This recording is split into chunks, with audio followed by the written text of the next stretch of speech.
Hello YouTube world, my name is Nicholas Montez and you're watching my YouTube channel, The Teenage Movie Critic. And welcome back to another YouTube channel, everybody. I'm so excited to have you all back here together again. And in today's video, we are doing finally a review for the most anticipated film of the year, Spider-Man Across the Spider-Verse. If you guys don't know, this has been one of my most anticipated films for the entire year, mainly because I loved the first original Spider-Man Into the Spider-Verse. I'm also a big Marvel fan, as you can see behind me.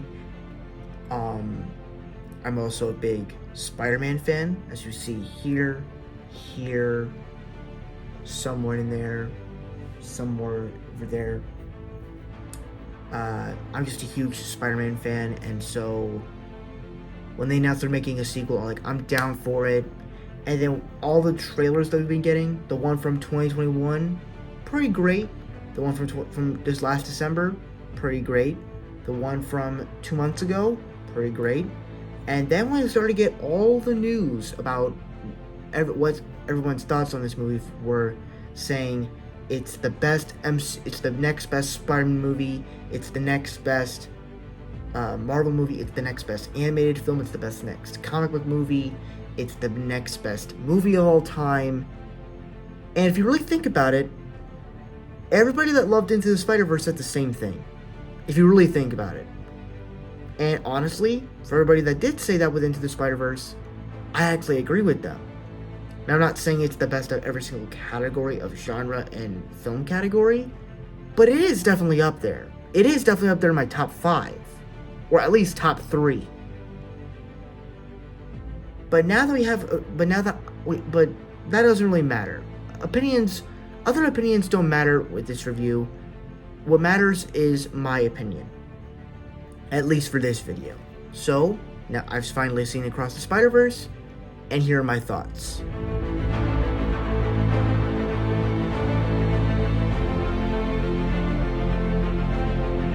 So, I think the first thing I'm going to talk about with this movie is really the animation. Obviously, one of the most profound things that the original Into the Spider-Verse film did was really introduced us to, that really gave Hollywood something. It really gave us that vision that we can do something different with animation. Hollywood was like, the movie studios and Sony came together and were like, we could do different things with animation. And ever since that film came out, every other animated film that has come out since then have been great. Like, we've gotten films like Toy Story 4, Soul, Raya and the Last Dragon, and all those movies from Disney and Pixar, they've been fantastic. Probably the weakest point about that is you look back at Spider-Verse and how great that animation was, because what Into the Spider-Verse really did is that it took this 2D and 3D animation style, combined it together, and created this comic booky art style that made it feel like a comic book come to life. That every image in the film feels like it just came out of a comic book. And when you watch all these other films that have come out after Spider-Verse, after those couple years, they're great movies, but you kind of wish they did something unique with the animation. And that's one of the things I've always been, I'll talk more about later when I talk about the animation right now. With this movie, I don't remember how many animation styles they use, but they use a ton of different animation styles, where they really, instead of just, doing all these little gags of communicating the story, they actually use it to communicate relationships. and emotional relation stuff. Like, one of the big scenes in the movie is the scene where Gwen reveals her identity to her father in the opening scene, and in the background, it's like it's dripping paint, and every time you see the characters from left to right, it's like the paint, the background changes colors. It's like it feels so distinct, so unique. And I think part of the other great thing about the animation style is that because you're going to different worlds, and so that kind of goes back to what makes the comic art style great, is that it looks like it's drawn from different people, as like, because you got to remember, different people drew Spider-Man. The people that, not every character works on the same comic. Different people work on different comics every single day, so they're not gonna. That's why certain things don't look the same, and so that's why when we go to Mumbattan, when we go to Gwen's world, when we go to Miles's world, when we go to Nueva York, all the worlds look different because in the comics they were all drawn by different people, and the way that you communicated that was just so amazing. But it even works like in an actual film, that if you're designing a world with CGI, the world's of course going to look different because it's a different world than ours. It's a different world from us, and that's the effect of the multiverse. And the way you did that with animation, plus continuing all of the comic book-y stuff with the action sequences and the fire explosions that make it look like a comic book, plus communicating that through story and doing that in new and profound ways, and just kind of finding something different to do with animation. It's just so profound. And I just, honestly, should I really talk more about the animation? The animation is just fantastic. I love the animation. And to talk about the Disney and Pixar thing, the Disney and Pixar comparison, I said this since April, actually no, since last month. If Disney and Pixar want to come back on top to be the best animation studio, make something like this. Now, obviously, I have hope for Wish and Elemental, because I actually do believe that they can be great movies. Well, I don't know great movies, but I do think they could be very good movies where people are actually going to like them. You look back at the past year for Pixar and Disney, I don't really like those films. I like Turning Red. Lightyear and Strange World, I wasn't a big fan of. Even rewatching Lightyear, I just get disappointed even more. In Strange World, I've forgotten about it. But like I said, I'm not saying for them to do a Disney-ified version of Spider-Verse. What I'm saying is, do something unique with the animation. Do something different. Try something different with animation. Which, with Elemental and Wish, kind of looks like they're going in that direction. Which I'm excited for. Other thing you gotta talk about here, I guess we'll move on to some of the more technical stuff, and I think that is the scores. Obviously, one of the other big standouts of the film is the score.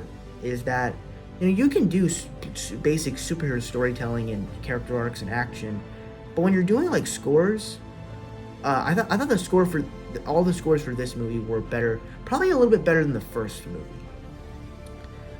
Especially, like, I was listening to it yesterday and I'm like, this sounds great. Like, the opening for the introduction to Miles, I'm like, perfect opening. Just how do you update that original score to make it awesome? And it's already awesome. So I really love that. So yeah, the score is great, the animation's great. Talk about story stuff. So, the movie opens with basically this cold open of Gwen, where basically she gives a monologue as to, basically, the opening monologue, it's kind of hard to hear, because I heard a lot of people say that it was a little hard to hear because the music was too loud. I can kind of pick up what was going on at the beginning, but then I'm like, oh yeah, I see what people are saying about that. But the whole story, I like that I think the first thing is, with the characters, I really like the way they actually explored Gwen's character more. Where in the first film, we barely got any of that. We got that she was bitten by radioactive spiders, she was part of a band, she saved her dad. Peter Parker was the lizard instead of Spider-Man. So it was kind of a cool little twist on the what if concept. But they actually kind of explored that a little bit more. Where and even then, it's not just like you actually get a little bit of scenes a little bit with them, as is like this could turn out to be one of the best what if episodes ever. Like if Disney and Sony were able to make that deal, like just to add every single Spider-Man and Sony film on Disney Plus, and they're able to make a what if episode of what if Peter Parker became the Lizard instead of Spider-Man. Ned is the bad guy. Gwen becomes Spider-Woman, the Spider-Person of that universe, and Miles is the Prowler. Perfect what if episode right there. Perfect. And I guess you could say it has a little bit more emotion as to like it sets up the arc between Gwen and her father, and I really dug all of that. Another great aspect is when, and like I said, it's the animation stuff with her and her father that really changes. Like especially in the room, it really looks great. It really looks great, and even in the action sequence when you get the scene where Gwen is fighting this Renaissance-looking Vulture character, which I thought was really cool for the art style that they chose. It was really well done. You get the introduction to Spider-Man 2099 plus Jessica Drew, Spider-Woman. I thought they were both pretty great, and even the score for Spider-Man 2099 was also great, and even Gwen's theme was also great. And so I thought the whole cold opening with Gwen was just a great way to set up the arc that Gwen is going on in the film. And that kind of goes back to what I loved, is that in the first film, we got these full stories of Miles and Peter B. Parker. And now this film, because if you really think about it, Miles, Peter B. Parker, and Gwen are really the main characters of these films. That's why probably Penny Parker, Spider-Ham, and Spider-Man Noir didn't come back for this movie. And these are the three main characters. And so you get to explore more of Gwen's story more. And I really like that. Then you get with Miles stuff, and there's a bit of stuff that we heard about back at like 2021 where he was like, I want to go to college so I can study quantum physics and I can visit my friends. He doesn't say that, but he wants to, but when he says quantum physics, you know what that means. He wants to go to other universes to visit his friends. And at first, when we got to this scene of the teacher conference, I was like, I actually kind of forgot about this information. And I'm like, oh yeah, once we got to this, like, oh yeah, he wants to go to Princeton University in New Jersey to study quantum physics so he can go with his friends and see them again. Like, it's a unique thing that, like, I actually forgot about. But even in the opening, the fight scene with Spot, which I actually want to talk about Spot for a minute. I actually kind of like the way they did him, where it's like he's a unique villain, where the guy that created him, he's the one that created Miles, brought the spider to his universe, and then he created him into something terrible. I thought that's a cool little story arc there. But even then, all the whole action scene there of him fighting through the portals and the holes and everything, it's awesome. I love it. And every single hole joke in this movie, like if you go on my notes on Instagram, I literally posted so many holes. And like even someone comments, can you stop talking about your holes? You're making everyone feel uncomfortable. I'm like, that is just so hilarious. Every single hole joke in this movie is great. I'm going to put my head inside that hole. I know what I can fill my hole up with. I'm like, oh my god. It's so hilarious. And then also just the arc of what Miles is going through in the film, that he basically misses his friends while he wishes he wasn't the only one. And that's kind of interesting, as it's like he doesn't really have anyone else he can really talk to about this. And that's what makes him different from Peter Parker. That's what makes this sort of story a different story than what we have been exploring with Peter Parker throughout most of these years. So I thought that was just really interesting. And then of course, you get the reunion between Gwen and Miles, which I thought was great. Their chemistry together is great. the new characters I thought were great. You know, Christopher Parker was great. Dopinder from Deadpool, uh, IT, TT, coffee full of cream, awesome. Uh, and even the world of Mumbattan was also great. All the different worlds in here were also great. That's the great part about the animation, is that they really made them look different in all these different styles. Spider-Punk I thought was good. I do have some issues with the new characters, but we'll talk about them when we get onto the bad. And then we get to the Spider Society, where we get all the different spider people, and it is absolutely fantastic. Where it's like, there's so many different cameos, there's so many Easter eggs, that it's so hard to catch them all, and it's awesome. And it's like, when this movie comes on DVD, or if it comes on Disney Plus, I hope it does, I gotta pause, because I need to see all these stuff, because they even when they introduce all the different spider people, it's like, they actually show certain names as to what the name of that spider person is, and what Earth they're from. And I'm like, I thought that was unique. And then all the cameos of live action villains, like they brought Donald Glover back in. Donald Glover in here. The live action Aaron Davis from Spider-Man Homecoming. That was technically the Prowler of that universe. And we get to see him in the live action Prowler suit. That's awesome. And then we even get this like digital Spider Woman who, it's like, I'm like, who is this? And she's like, oh, it's a virtual Spider Woman, a virtual black Spider Woman. That's cool. And then you get Miguel O'Hara. I thought the backstory of him was cool. That connects into the big story, which we'll talk about right now. I think another great thing about this movie is the way they explored the expansion of the Spider-Man lore. Because in the first movie, you're exploring what it really means. Well, not really what it really means to be Spider-Man, but who can really wear the mask? Because we've always been known it's Peter Parker. Peter Parker is Spider-Man. And in that film, you're doing the Miles storyline, but you're also getting introduced to all these different versions of Spider-Man out there. And realizing Peter Parker's not the only Spider-Man. So if they can be Spider-Man, if they can have all these weird powers, so can Miles. And he learns that. And I guess it's also of a race thing because he's black and Peter Parker's always been white. So I think it was kind of a unique story that they did there. But that's what makes it one of the best films.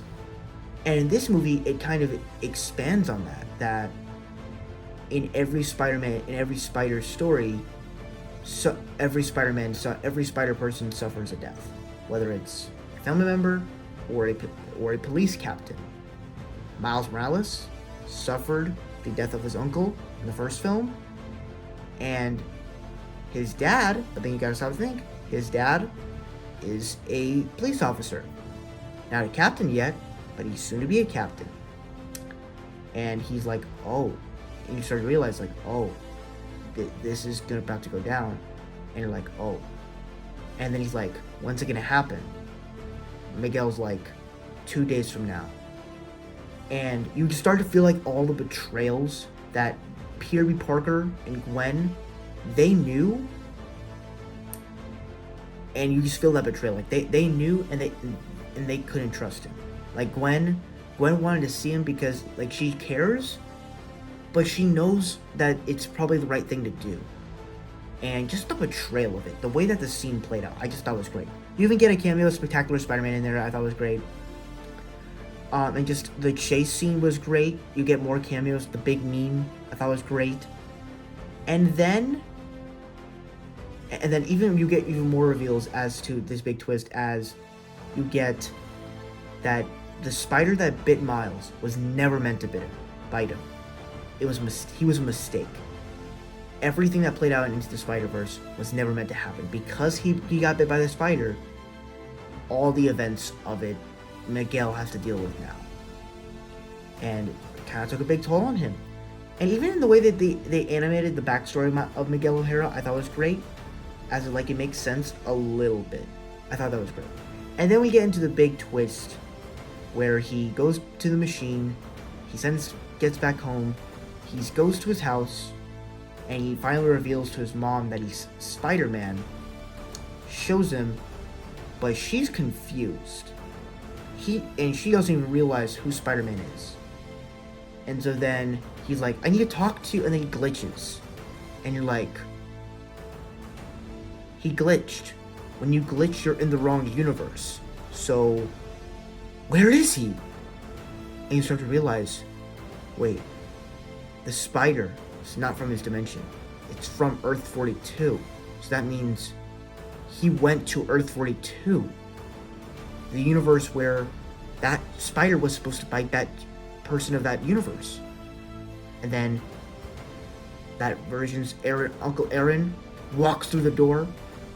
And honestly, the whole animation throughout this whole scene was beautiful. And then Miles gets knocked out. And then you also realize in this universe his dad is already dead. Instead of Uncle Aaron dying, rest in power, his dad died. And then he gets knocked out. You get the reveal. Uncle Aaron's not the Prowler in this universe. Someone else is. The Prowler comes down, and Miles is chained to the punching bag that they fought in the first movie. And it's the reveal. Miles Morales is the Prowler in this universe. Instead of him becoming Spider-Man, he is the Prowler. And it's like, never thought we would actually hear the Prowler theme again in these movies. And it's an amazing twist. And it then ends off in a big cliffhanger. Plus, you get Gwen's little team, plus these returning characters, plus new characters. I thought that was great. Great movie. That's pretty much all the good on this one. Now let's kind of talk about the bad.